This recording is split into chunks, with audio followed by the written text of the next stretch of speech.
This episode is about minutes 11 through 15 of The Empire Strikes Back, which starts with Luke staggering out of the Wampa's gorge and ends with Han making them a very smelly Tauntaun sleeping bag. Hello there, and welcome to Star Wars Music Minute, where we celebrate the music and sound of Star Wars 5 cinematic minutes at a time. I'm Chrysanthi Tan, but you can call me Xanthi, and today is all about minutes 11 through 15 of Star Wars Episode 5, The Empire Strikes Back. In these minutes, we have Luke, of course, exiting the gorge, getting onto the snowy plain. Luke also sees a vision of Ben Kenobi, and then Han finds the collapsed Luke in the snow, and they sleep inside of a Tauntaun for the night. And today's guest is Jake Jahiel. Wait, Jahiel. Yeah. That's it? Jahiel. Yeah, that's right. Whom I'm very excited to talk to. We were, I guess, very recent colleagues at the Rubin Institute for Music Criticism, where we had a very boot camp of a week, watching concerts and writing reviews overnight, very sleepless. So I don't think we've ever spoken to each other with, a good night of sleep under our belt, but I'm glad we're here today. Me too. Yeah. Thank you so much for having me. I have to say that I don't know that I've ever met anybody before who can tolerate me talking about Star Wars music ad nauseum, let alone inviting me to do so. So this is quite literally a once in a lifetime opportunity. Well, I'm sure it won't be the last. It's funny because when, even before we went to Rubin Institute, which for listeners who don't know, Rubin Institute is, I guess, it's like a every other year music criticism workshop where they choose 15 people around the country, I guess around North America. I guess we're promising music critics, they say. I don't know. And then we have this we get to study with critics and, meet each other and talk about music and learn, how to better discuss music, which is obviously something I very much like to do and something that Jake likes to do as well as a musician and scholar himself. But heading there, one of my goals was there's got to be at least someone at this program that is going to be a Star Wars fan, and I'm going to get them on my show. I want to definitely ask everyone, and I did. I would go around at lunch saying, hey, do you like Star Wars? Do you like Star Wars? And there were 2 of you out of the whole cohort, and that's why you're here. Yes. There should have been more, but more. I'm glad to be the chosen few. So how do you feel about The Empire Strikes Back music? Well, okay, I want to say, first of all, that I think probably The Empire Strikes Back is my favorite of the trilogy.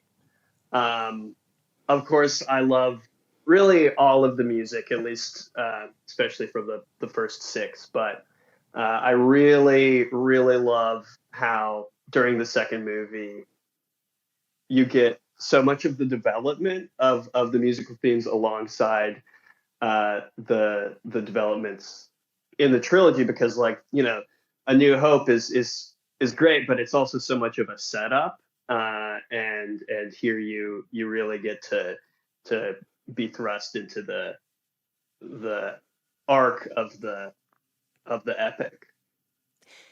Yeah, and The Empire Strikes Back really offers something different than A New Hope does musically. I mean, same composer. There are a lot of the same themes or leitmotifs that crop up, but overall the distribution of music throughout scenes is very different. Probably because of the difference in director.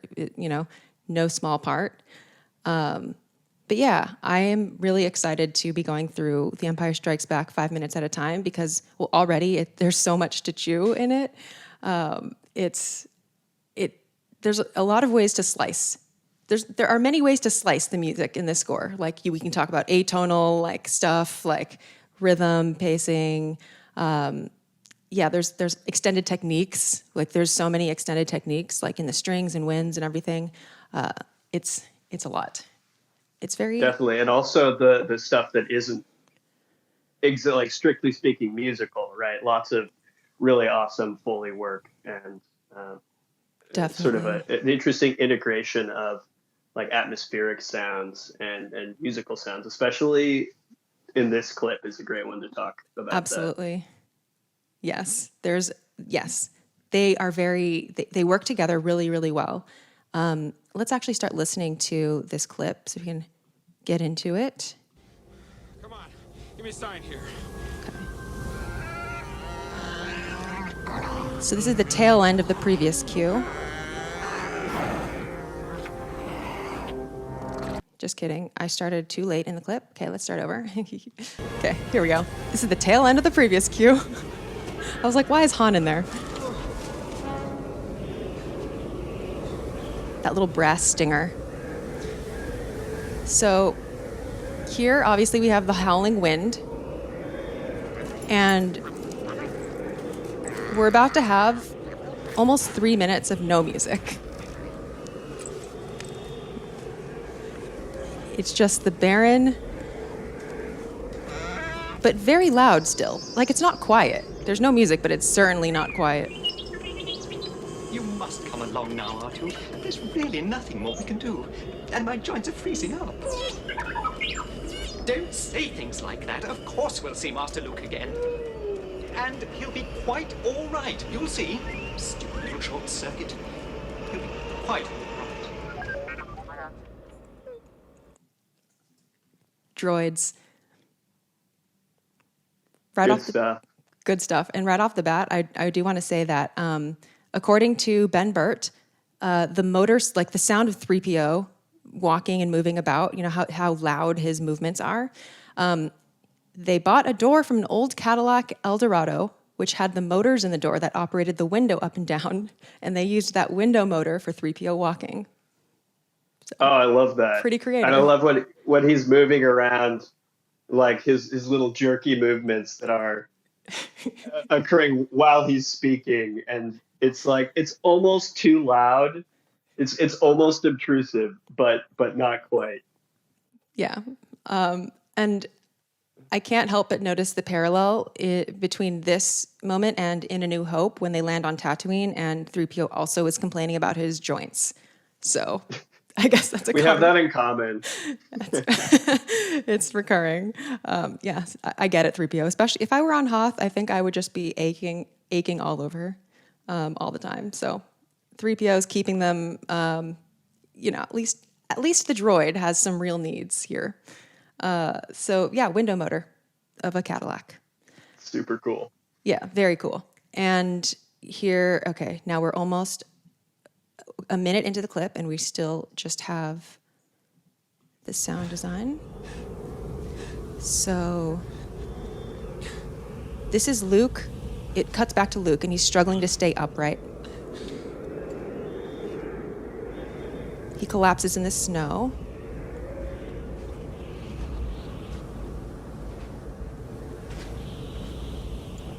So originally, there actually was music that John Williams wrote for this whole part, but Irving Kershner, asked him to cut it out, or just cut it out. And it was like actually really dramatic music. It was very, I don't want to say overscored, because that's just in contrast to what we have now. And so I'm used to what we have now, but it was just a lot more Sir, descriptive. all patrols are in. Still no contact from Skywalker or Solo. Mistress Leia, Artu... Gotta love the sound mixing there, where it's very worldized, so it's not like the crisp, clear audio that you sometimes hear in movies now, and that's like kind of one of my pet peeves about sort of newer Star Wars movies and shows, is that the dialogue all sounds way too crisp from a booth, but this sounds like it's in a base, like in a warehouse, in a base. And I love it's that. like almost, if you've ever had the experience where you're trying to say something kind of private in public, but you're in a room that's really boomy, and so you say something and you realize that it like went way further than you meant it to, and that's exactly what happens, right? Because it's this like very boomy sound, and Leia is kind of sitting off to the corner, and they're essentially saying that hope is lost for poor dear Luke, and they realize suddenly that they're speaking out of turn in front of somebody who is quite invested in his existence. Yeah. Yeah. Um, Who says he's been quite unable to pick up any signals, although he does admit that his own range is far too weak to abandon all hope. Your Highness, there's nothing more we can do tonight. The shield doors must be closed. and so here it's all about Leia's body Close language. the doors. Yes, sir. We don't hear it in any dialogue, but she Arthur just says nods. The chances of survival are 725 to 1. Oh, that door sound. Very. It's so ominous. It's like shutting down. It's like closing hope. Okay, we're leading up. Artu has been known to make mistakes. From time to time. That pause. Dear. Beautiful. And the restraint in not using music Don't worry here about is Master pretty Luke. I'm sure he'll be all right. is pretty He's quite amazing. clever, you know, for a human being. Now we're about to get music. Finally. And so that's kind of like typical sort of, you can tell it's transition music. Like the harp kind of does its glissando. Yeah. And we have that like somber horn, stinger chord, like, and then the wind Yeah, and takes us. is it? I think it's. I couldn't quite tell, but I think it's kind of like the Adagio in Beethoven 7, where the bass note is not actually the root of the chord, so it gives you this like it's a pretty normal chord, right? But it gives you this really, really unsettled feeling, like it's like somebody raising an eyebrow musically, like what's gonna happen? You know what I mean? That's a good point. Let's hear that again. I know you're talking about Beethoven's 7th. You're talking about the second movement? Oh, the Allegretto, yeah. Yeah. Okay. Right. He's quite clever, you know, for a human being.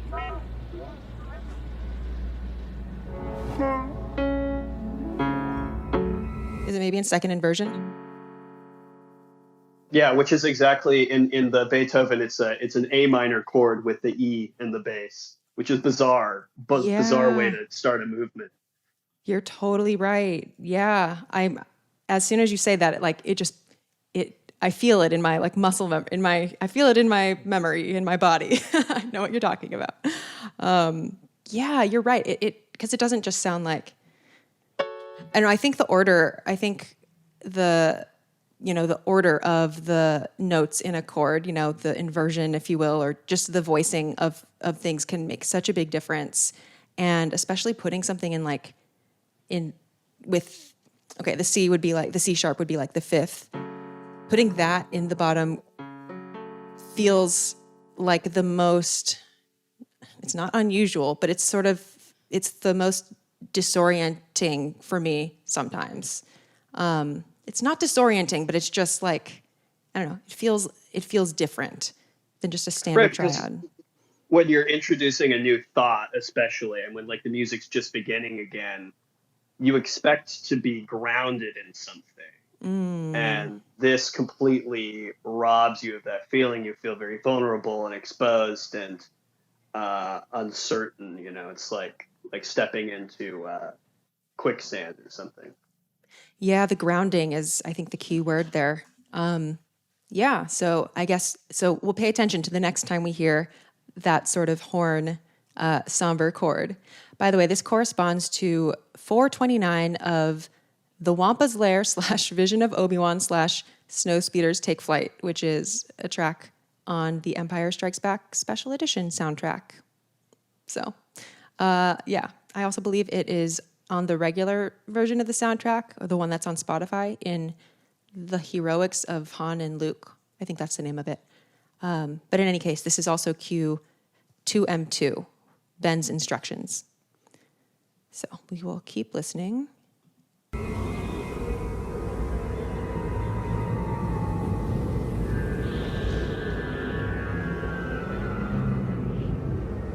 Luke? You hear that that really minuscule sounding string, like glissando up to the highest note. Ben? The Force theme. You will go to the Dagobah system. Dagobah? There you will learn from Yoda. But you don't get the whole thing. Or it's fragmented. Man. Oh man. Okay, let's talk about that. What are your thoughts? I love that. I mean, I was thinking about sort of how to interpret that in a couple of different ways, because you really do only get the first half of the leitmotif, ending kind of in a way that you expect the rest of it to go. But I had two possible interpretations for that. One is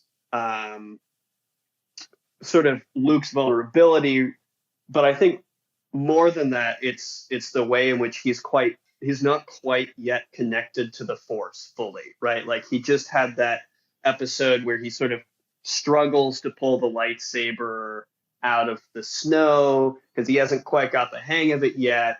And also this is where Ben's about to encourage him to go see Yoda, which is kind of where he really learns about the Force for the first time in detail, and it just sort of shows his immaturity. Like obviously the Force is strong within him, but there's no development, cultivation of the kind of existential state you need to be in to harness that. Yeah. Yeah, I feel that because the Force theme kind of springs out of, like when you have like a petri dish full of like random stuff, and sometimes, I don't know, I'm not a scientist, so please don't attack me in the comments. Stuff kind of springs out, like life can kind of spring out of unexpected places sometimes, or like things will sprout. Okay, this doesn't have to involve a petri dish, so scratch that part. But things can grow out of unexpected places sometimes, but things flourish much better if you know how to actually cultivate the soil and like have a solid like base for the things that you want to grow to happen, kind of more intentionally.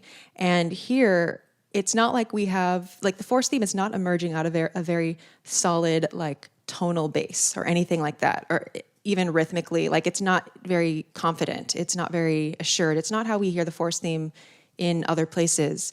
It's kind of springing out of this very sparse, like, some instruments doing like kind of random things. They're not random necessarily. They're not random. Like I don't think, I don't want to say that they're random, but they sound very sparse and like what can emerge out of this? And that's kind of what it reminds me of. Like, I don't know, the Force theme, it's still there, but it's not a very strong signal at all. Yeah, I really like the use of the word emerging, because you almost get the sense that, especially because the sound of the Force theme and of the score is competing with the sound of the wind of the snowstorm, that it's almost as though there's music going on the whole time. You just can't hear it because there's this din of circumstance of the environment, the completely inhospitable environment that Luke's in.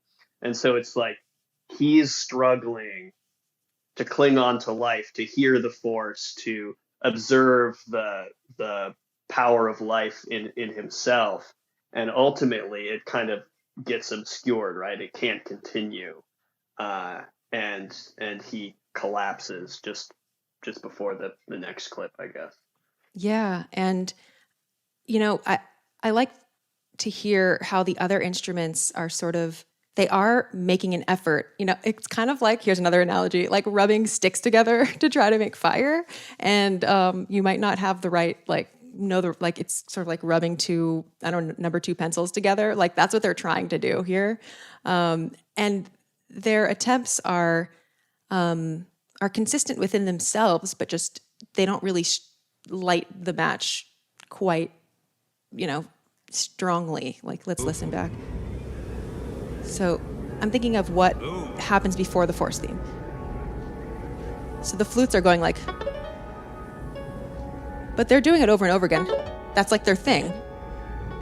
You will go to the Dagobah system. Dagobah system. And if we zero in on the clarinets as well, they have their thing. Luke. Luke.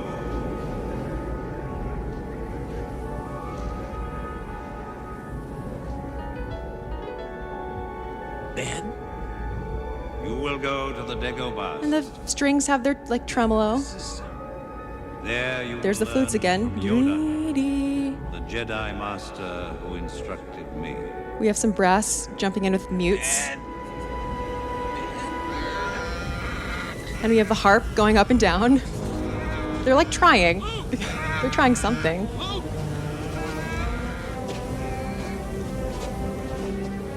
And then here, obviously, there's a big shift. Don't do this, Luke. Come on. Give me a sign here.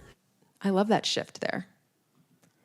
Yeah, where kind of Han breaks the spell of the Totally. situation, right? Like there's a vision, an apparition of Ben, and then reality kicks in. Mr. Reality, Mr. Mr. The Force is a load of Yeah. malarkey. Yeah, the lightsaber's only good for cutting open a tauntaun. Yeah, it's a glorified knife. That's I think the way that you just described that is almost like exactly like what I have in my notes as well, which is the part where Luke is seeing Ben is like the mirage, and all of the musical elements that kind of make it seem like it's floating, like it's not grounded, like especially the harp going up and down and, you know, that kind of thing. And then back to reality, just like you said. And the thing that actually gets us right back to reality is another one of those brass chords. So let's hear that whole thing again, just because. So here's the mirage, right? It's like wispy. It's hard to even get a sense of like what the tempo is. Luke.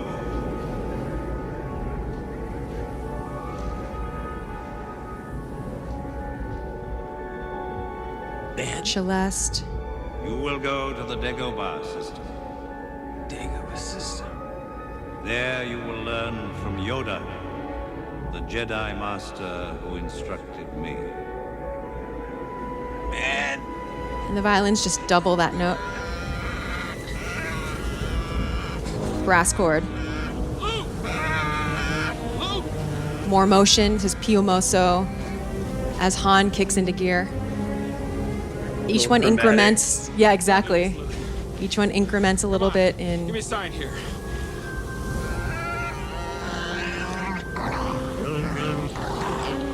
And that perfect fifth kind of, it's just a perfect fifth, but it kind of could also be a little trying to get a signal of the Luke's theme. Do-do-do. Yeah. Yeah. Or not. I love but these little like clusters of like Ligeti, Spectralist, really kind of dissonant bits that are interacting with the wind sound. You kind of got that at the beginning too, right? Where like the very first thing you hear are these strings doing like what in any sort of late romantic illustrative music piece would represent wind or, you know, a tempest or something like that. And it hands it over to what you're hearing in the environment. And they're not competing with each other. They're very much complementary. yeah, that's it is kind of spectralist. And oh, can you define what you mean by spectralist? I guess Sort of. what I mean is, yeah, instead of privileging something like a harmony within the context of a melody or the other way around, spectralism for me, I guess an easy definition is maybe more of a focus on timbre, right? Timbre being the thing that differentiates me knocking on a piece of metal versus, knocking on a piece of wood or something, sort of the thing that allows you to differentiate between two sounds independent of its pitch, and different sounds interacting with each other in ways that, like, if you tried to analyze them harmonically would make no sense, create really cool effects when you just bunch them together. Maybe not altogether pleasant effects all the time, but really kind of punchy or dreamy, or there's a universe of possibilities, probably more possibilities than in just kind of traditional standard practice harmony. Yeah, I'd say like spectral music like is very like acoustics based, and gets very detailed about those textures, which I think acoustic orchestral instruments, or I think one of the things that I really like about the Empire Strikes Back score is that there are moments that really use like the full range of what like acoustic instruments can do, because it's not just about like being able to play a very solid melody or something. Like we have so many things that sound like they're on the cusp of sound design, and those are also made by instruments. And so spectral music can sound very wind-like sometimes. And then on the other hand, you have this kind of bizarre, what would have been a bizarre sound of this big lush string sound, right? Like by the 70s and the 80s, audiences would have really construed that kind of sound, a big orchestra, this big, romantic sound, as something very old-fashioned. Something coming from like the golden age of Hollywood in the 40s and 50s, Max Steiner, composers like that. And so it's very striking to have, as you said, like the forefront of experimental music almost, and then at the same time this very old school classic string sound. And I think what the result is that together it creates something that's like, by covering all times at once, it becomes timeless. Yes. I almost wish that more film scores kind of followed in that sort of tradition, or at least were willing to develop in those ways as well. And what I mean is that like the late Romantic classical period, or the late Romantic period is what really became the basis for that old school Hollywood film sound. And then it's not like film music imitated or followed suit with the way that classical music kept on developing. It sort of stayed in that late Romantic, inspiration, and then just like maximized the elements that made late Romantic music appealing in the first place. So film music sort of kept developing in sort of a very hyper romantic way. And with, few examples, didn't really continue much further. It developed in a different path. Like, this is not a value judgment. It just continued in a different path, and then followed more of the computer music, followed more of the electronic music side of things, and then the utility of using samples and DAWs, computers, and whatever, all that kind of stuff. It just sort of developed in a different vein. But I think this is why, like, growing up, I didn't listen to very much film music because it sounded to me, most of it, like kind of a more stilted version of classical music that was, could sound late Romantic, but also way more. I don't know if that makes sense. Totally. No, it totally makes sense. Yeah. But here we actually do have, almost like Grisey could have worked on it or something. Okay, so if we continue along, love that tauntaun. So this is the tauntaun collapsed.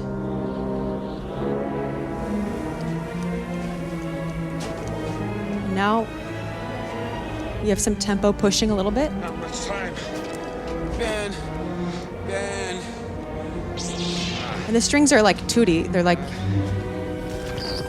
Hang on, kid. this escalating oboe line. This may smell bad, kid. But it'll keep you warm. Till I get the shelter up. Ah. Wind. I thought they smelled bad. On the outside. This trumpet solo. And that's the end of the minutes. I gotta say that I find this sonically a pretty compelling section, with the exception of Mark Hamill, of Luke. His Ben Dagobah system. Man, it really kind of lowers the gravitas of the entire situation a little bit. I love the films. They're dear to my heart.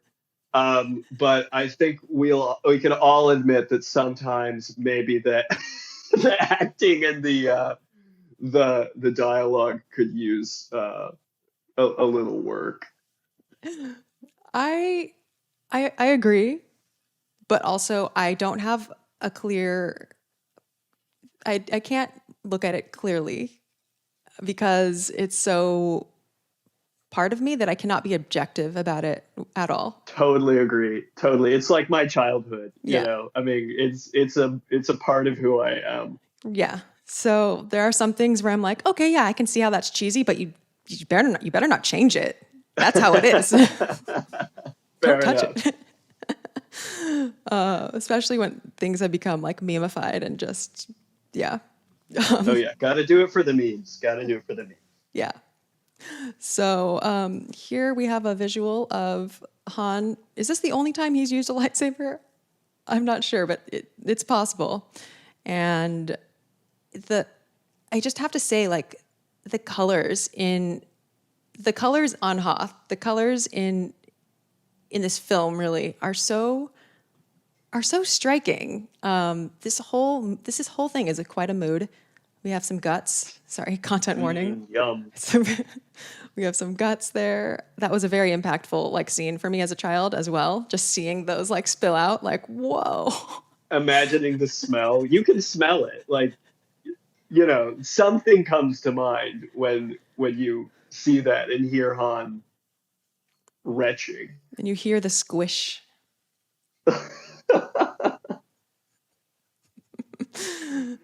But yeah, it's pretty great stuff. I have like every time I rewatch a Star Wars film, especially the original trilogy, because I feel like that's probably the trilogy. I don't know. I haven't revisited the original trilogy in a deep way since childhood, teenage years,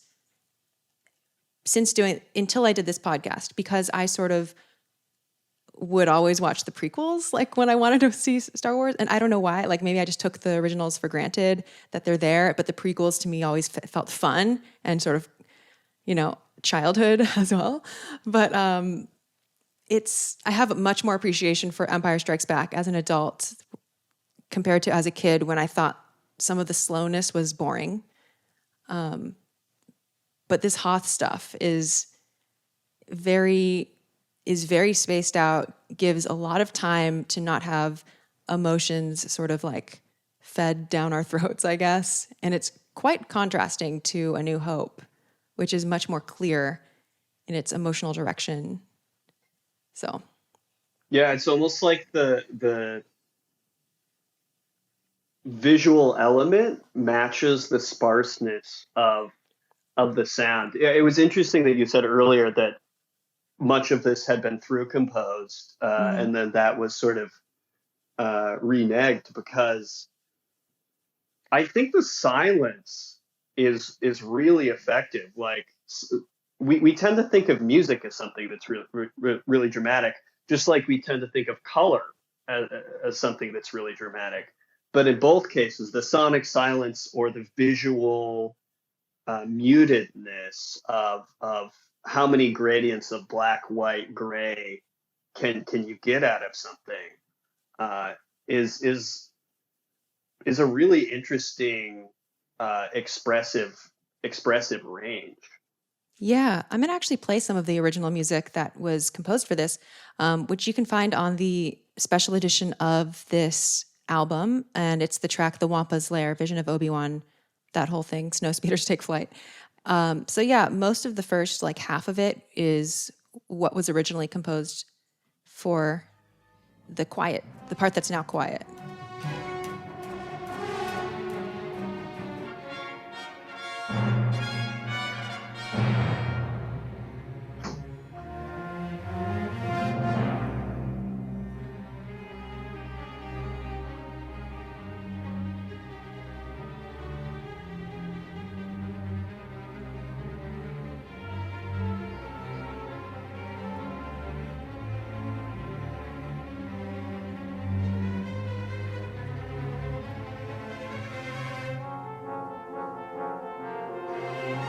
All of this cut.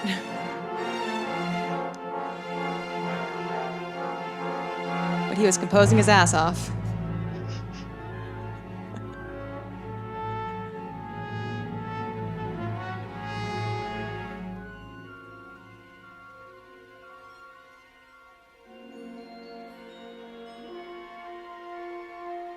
Minor main theme. Which, good thing they got to use that later on in the Magic Tree.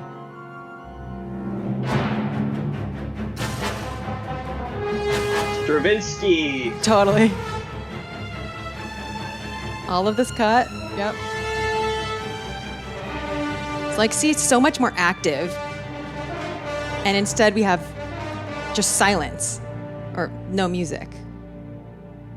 Which I think takes a lot of like directorial vision to be willing to turn this music down.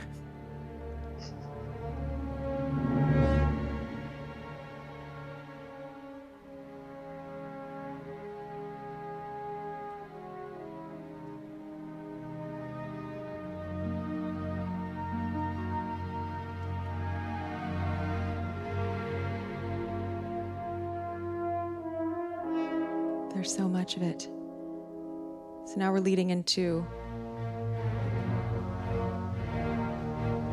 Anyway, there's quite a bit of music that got cut there. There's a lot going on. Yeah. That's crazy. I mean, it's great. It's great stuff, but there's nothing really particularly cohesive about it, right? I mean, there's a couple of themes that pop up again. You mentioned the minor main theme, which I totally agree is like way more effective when it happens later on on the Dagobah system. But yeah, no, that would be a completely different scene. I'm it's good stuff. I'm glad they cut it. Yeah, same. And John Williams is such a team player. He handles that stuff pretty well. And we get it still on the soundtrack anyway, so it's all fine in the end. But yeah, it definitely, I like when a director knows what they want from the music. And so this is a clear example. I mean, we have The Empire Strikes Back. I would be curious to go back and find how much silence there is in the film. Because it really wasn't anything I thought about until you sent me the clip, because I said, oh no, like I was looking at my watch and I think I counted like a minute 45 seconds of music out of the 5 minutes or something. I was like, okay, well, what is there to talk about then? But a lot. There's a lot to talk about. And like you said, there's other aspects of the sound other than music that are definitely worth looking into. But it's definitely not something I had considered before this, that Star Wars would contain moments of sparse sound. Yeah. I think we're going to get a lot more this season. and again, I don't know off the top of my head, but I'll be finding out in real time, week to week, or whenever I prepare for each episode. Okay, so one thing that I started doing this season, and I'm about to run the clip now, is that listeners, I don't know if by this point I will have a name for this segment yet, but basically, I have these little quick segments of, I don't know, light education, sort of to help I need a name for this clip. I will have a name for by the end of the season, I swear. But basically just like little tips to help you, especially if you don't have like a formal music training or whatever. Consider music that you don't immediately know how to analyze, or just, ways to think about music. And that's a really horrible intro, but I'm gonna play the clip, and today's topic is tempo. And then there will be some examples from The Empire Strikes Back. So I'm just gonna run that quick clip, and then it'll go back to the normal episode. Tempo refers to the speed or pace of music, but it's not just about BPM. In Western classical music, there are many ways to describe tempo that offer more expressive information. For example, andante means at a walking pace. Grave means slow and solemn, while adagio means slow and stately. Presto means very fast, while allegro means fast and happy. These are just a few of the most common tempo terms. While there are rough ranges for how fast these respective markings should map to in BPM, mood takes precedence. For example, a composer wouldn't write allegro if they wanted something to sound angry, even if their desired tempo fell within the same range as allegro. They would find a different way to describe it. Perhaps agitato or furioso. There's no rule that Italian has to be used, by the way. There are just many ways to describe tempo. Some of my favorite tempo terms are the ones that describe changes or provide extra detail about the mood or character of said tempo. For example, accelerando means accelerating in pace. It's sort of the time-based version of crescendo, which means growing in volume. Rallentando or retardando means slowing down. Other flavors of that include molto rallentando, slow down a lot, and poco rallentando, slowing down a little. Adding subito to a tempo indication means that the change happens suddenly. Più mosso means more motion than what came before. Meno mosso means less motion than what came before. Ad libitum means at one's leisure or free tempo. And there's also rubato, which means robbed in Italian and refers to a free-flowing pulse where it's acceptable to steal or borrow time from other places and make up for it. Tempo rubato often sounds like it's pushing and pulling in a very flexible manner. On the other side of the coin, there's tempo alla marcia, which means as a march, and denotes not only a marching pace, but also a strictness of tempo. The strictness of the tempo is the more salient point here, more so than the actual BPM range, which is roughly 90 to 120 BPM, give or take. In The Empire Strikes Back, the Imperial March is in tempo alla marcia.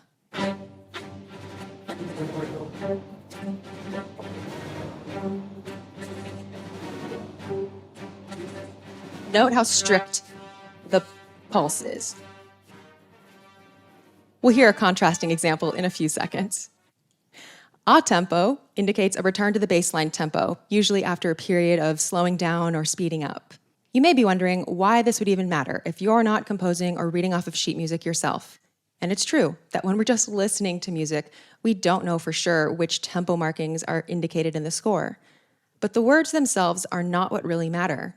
I think having an understanding of the myriad ways that composers and musicians even conceive of pacing possibilities can unlock an extra layer of your musical perception. It can also ruin you a little bit once you start noticing how monotonous the pacing is in so many film and TV scores. Luckily, the pacing in The Empire Strikes Back is anything but monotonous, so I'll play a final example to demonstrate John Williams' flexible use of tempo and pacing. This is from the final scene of the movie. All right, 3, 4, 1, 2, 3, 4, 1, 2, 3, 4. Molto rallentando, this huge slowdown. A tempo, 2, 3, 4, 1, 2, 3, 4, 1, 2, 3. Molto rallentando, subito presto. 4, 1, 2, 3.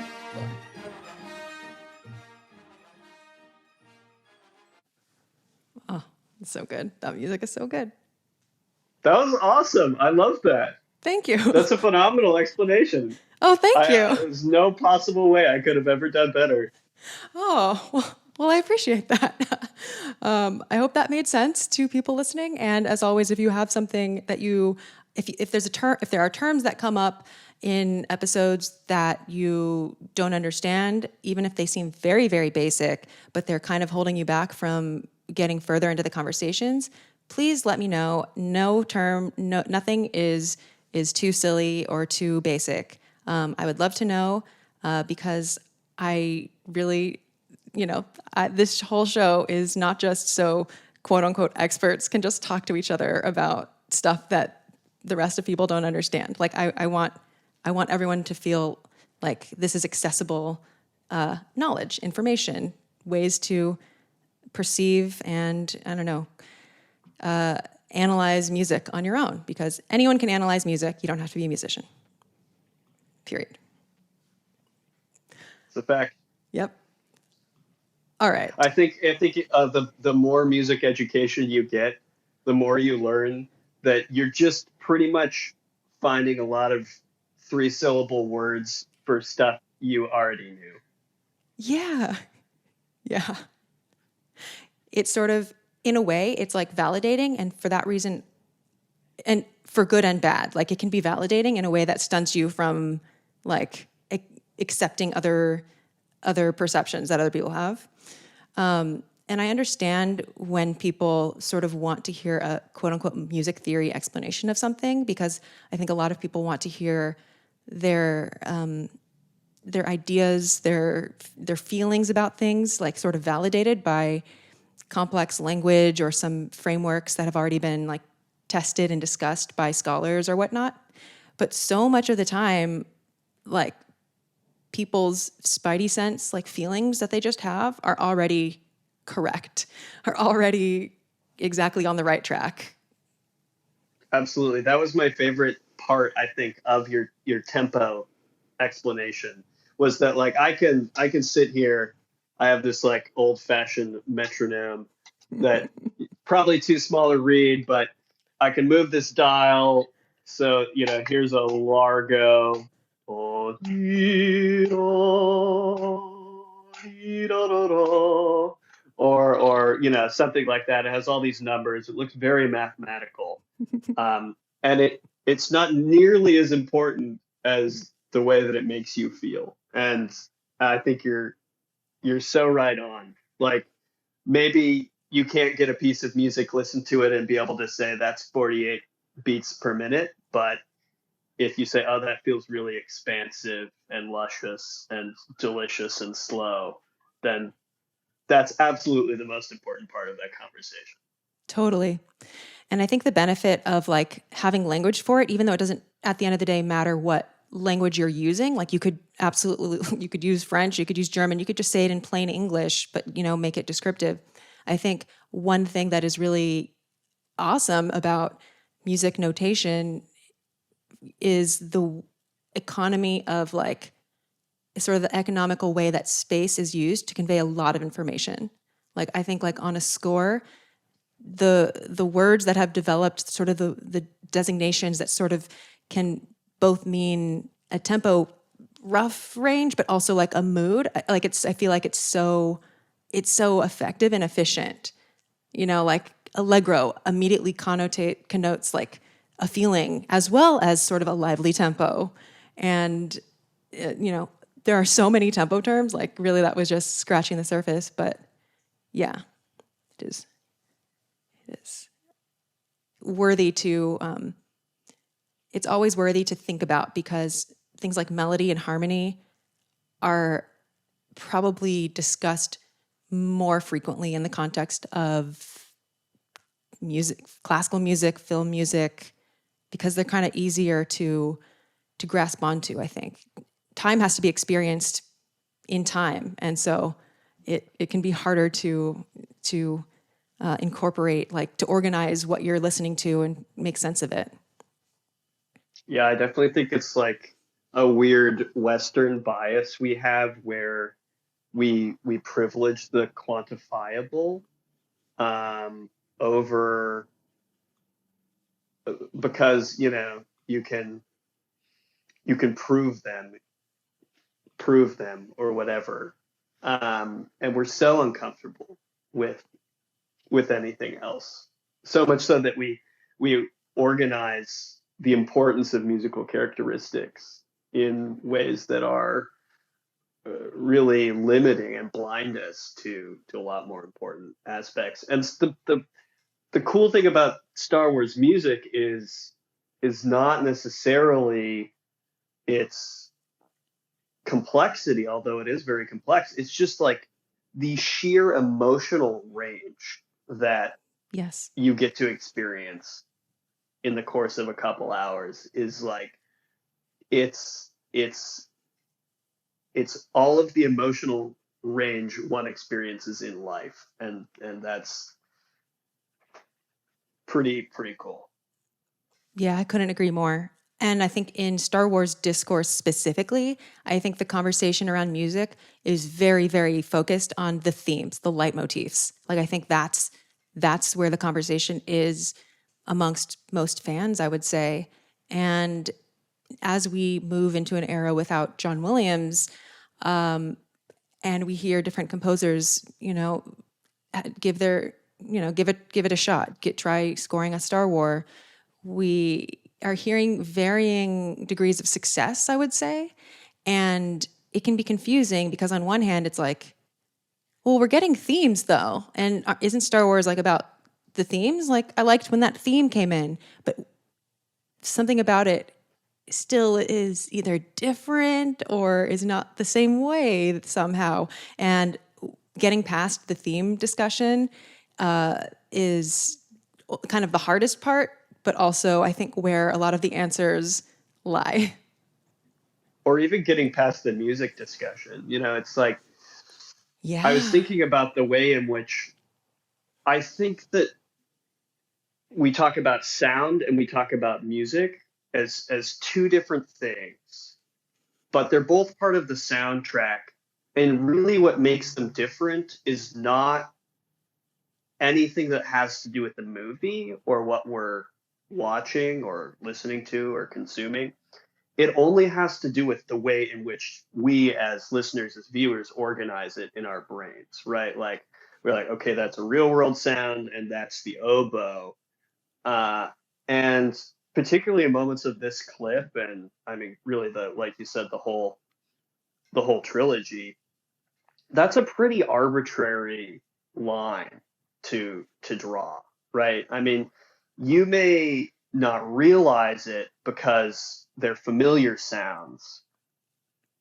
For example, the wind, or a mechanical sound. You mentioned the door closing, which is as foreboding and ominous as any music ever.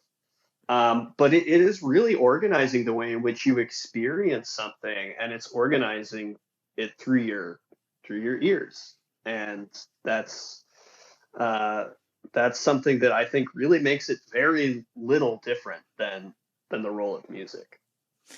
Yeah, I think it would be interesting to do some sort of like hearing test where, I don't know, one played varying things that are quote unquote music or sound, and then people had to guess, like, categorize music, sound, music, sound. This could get really, really wild if acousmatic stuff was introduced and whatnot. But I think the thing that Star Wars fans who are not musicians, one thing that I've heard them say quite a bit is that when listening to the Star Wars soundtracks, they're almost like, but where is this sound effect? Where's that? So like they almost are thinking of it as like one whole soundtrack, where like they think the dialogue is missing, which dialogue is also a part of the soundtrack.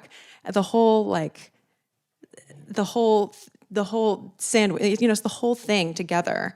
And so, that's why there are some fans that really wish that there was an audio version of the soundtrack, like the soundtrack as heard in the film, with all the dialogue, with all the sound effects, all the droid noises, all of that. Because for a lot of people, that whole package is what they remember, what's like burned into their memory from childhood. Absolutely. And it's so weird to listen to something like a Spotify album of a suite of a cinematic work or something like that, because you realize how much stuff you fill in, like you said, how Yeah. much extra musical information. And suddenly you realize things that you may have not caught before in the music, but also it's sort of disorienting. Like you feel that you're missing you're missing bits of the score, even though the score is pretty much all that's there, right? Yeah. Do you like listening to film music, just in general? No, actually. I mean, I like watching films. I Mhm. like thinking about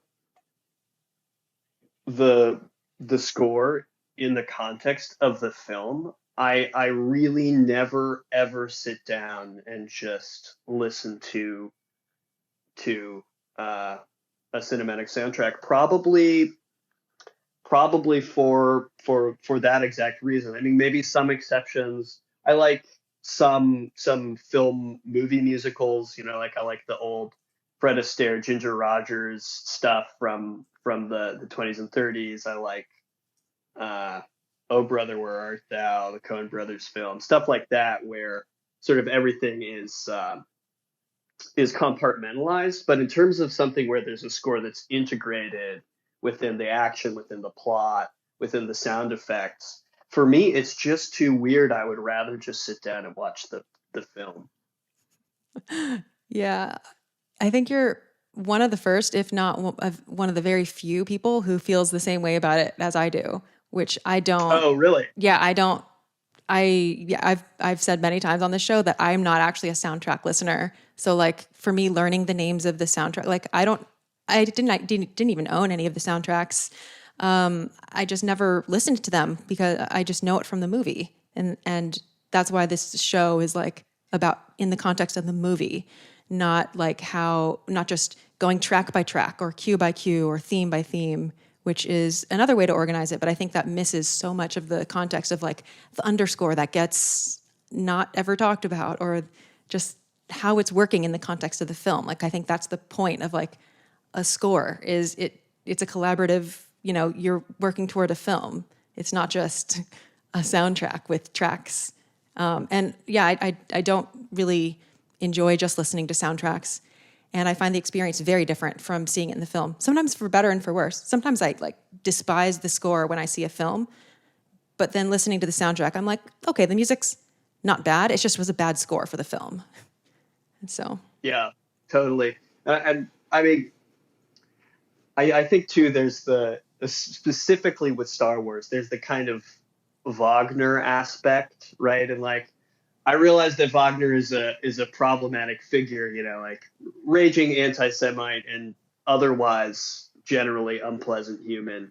But you really can't fully engage with the Star Wars soundtrack without talking about Wagner. And just so as a background, Wagner was an opera composer, very important opera composer who believed that sound and visuals and space, even physical space, were all one and the same. They were all different facets of an experience that was listening to music. So much so that he designed a concert hall specifically for his music. So much so that he like put the orchestra kind of way further back in the pit than was ordinary, so that it produced this sort of unusual timbre. So much so that as a composer, he himself designed a lot of the sets and costumes, or at least was heavily involved in that process, which is very, very not unlike George unusual for an Lucas. opera composer. Not unlike George Lucas. And then there's some other musical parallels, like we've used the word leitmotif a couple times. That was something that was a Wagnerian concept of assigning a sort of snippet of melody or a melody to a character or a theme. This idea of having music happening essentially all the time, this endless, you call it endless melody, which applies to a lot of areas of Star Wars. So which is all just a very long-winded way of saying that I would never poo-poo somebody for listening to a film soundtrack. I mean, I'm not saying that that's the wrong way to engage with the music at all. I'm just saying that for me personally, I can't really separate any of those elements. I mean, for me, they're one organism of an experience. Yes. Yes. And likewise, I think for some people, listening to a soundtrack is a very enriching experience. And actually, Frank Lehman has written an article that I'll put in the show notes, but it's sort of about film music as not just as a medium that exists outside, like, I don't know, the film music as concert music, or something about, like, I don't know, I'm not describing it. Oh, film as concert music. Okay, I'm finding it right now. What does it mean for film music to be plucked from its intended context and placed at the forefront of listeners' attention? And so he kind of talks about how film as concert music presents hearing cinematically as a valid alternative to structural modes of listening, a form of hearing that subverts both naive formalism and reflexive anti-formalism. And he kind of talks about, like, how listening to film as concert music, and I would say by extension as soundtracks, can then inform how you then view the films. And it can be like, it's not like real music people don't listen to soundtracks. There are formal implications for both modes of listening. And yeah, I'll put a link in the show notes to people who are interested in that. Essentially, it becomes two different works, I think, is what it boils down to. I think so too. Yeah. And literally, like, if you listen to this, you get stuff that's not in the movie. So you're getting like a different, it's like you're hearing the movie as it exists in a different timeline almost. And then especially when we get to consider things like how the order is sometimes jumbled, where, like, the hits will, like, kind of just will be first and not really be in order of the sound of the actual movie. That's a thing as well. Complicated topic. Very complicated topic. Soundtracks are. And in Star Wars, there are so many versions of soundtracks. It's a whole mess. But anyway, okay, before we end, I want to run down the themes, cues, and soundtrack stuff again. So just to review, the themes that we heard in this set of minutes were just the Force theme, and maybe potentially a hint of the main theme, maybe. The cues are the very end of 2M1, Luke's escape, and almost the entirety of 2M2, which is called Ben's instructions. And then in the soundtrack, this is the Wampa's Lair / Vision of Obi-Wan / Snowspeeders Take Flight. Gotta love those titles. That covers it. Yeah. Is there anything else that you wanted to say about these minutes before I ask you the Star Wars Music Minute questionnaire? All I'll say is that it's fun to talk about this with a different listener, because I've learned a lot from your take, for sure. And likewise, I love hearing different people's take on things. Well, then we'll move on to the Star Wars Music Minute questionnaire.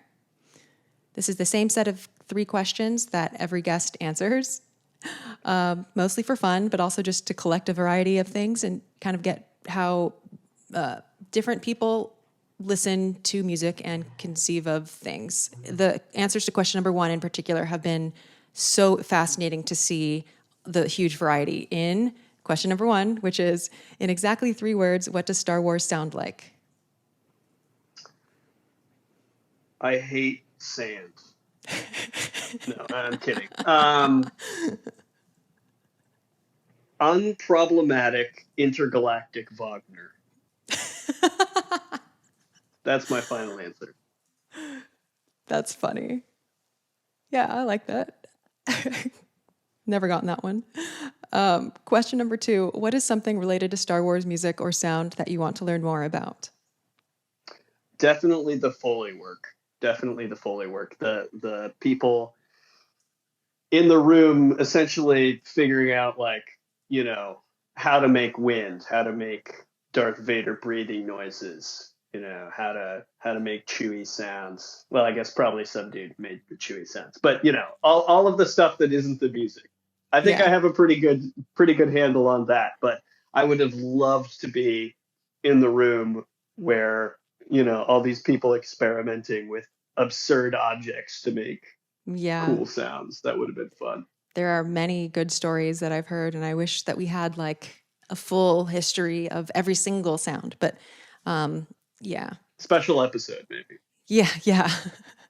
That would require a research mission and possibly an interview. If I could get an interview with Ben Burtt, well, that would probably never happen, but that would be amazing.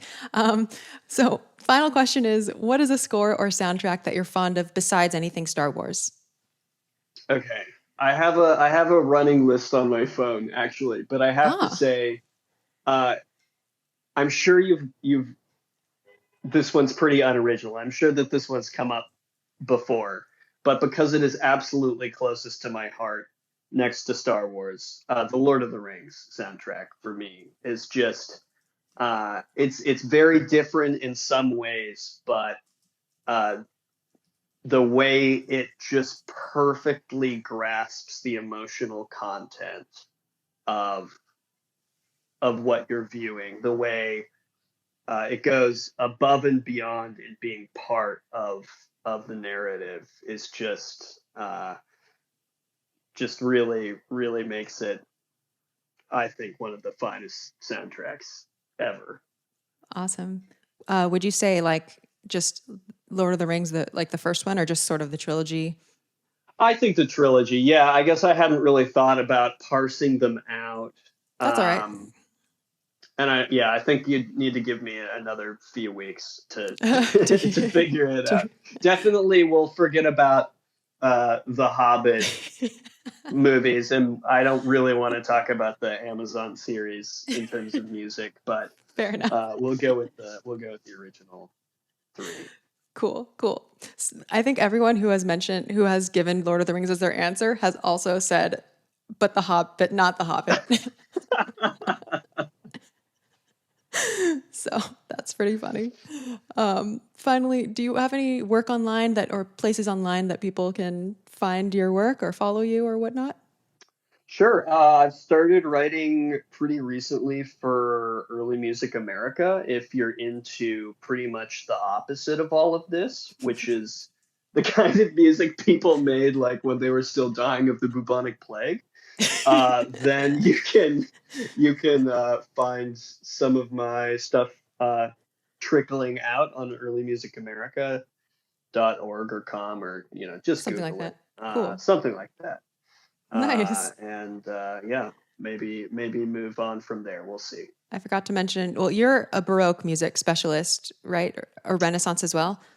Yeah. Early music, generally stuff before like 1700, probably 1750. So I Nice. play all sorts of very weird string instruments that nobody alive plays, really. So. Including viola da gamba, right? Viola da gamba, some medieval fiddle. Let's see, I played medieval hurdy-gurdy for about 4 hours one day. I can't say I would master at it, but there's not a lot to it. But yeah, that's the main thing. That's awesome. Yeah, definitely the opposite. Not the opposite, but very different from this. Awesome. Well, that's cool that you're writing for them. Yeah, I'm definitely going to check that out. And I'll put links in the show notes to all of this stuff. And listeners will be back next week to talk about minutes 16 through 20. As always, let me know on Twitter or TikTok or email or Instagram or whatever if you have any questions. I'm not the best at checking some of the social media platforms regularly, but if you have a question, the fastest way is to ask me on Discord. Link in the show notes for how to join that. But otherwise, that's all I have for today. May the Force be with you, and thanks for listening to Star Wars Music Minute.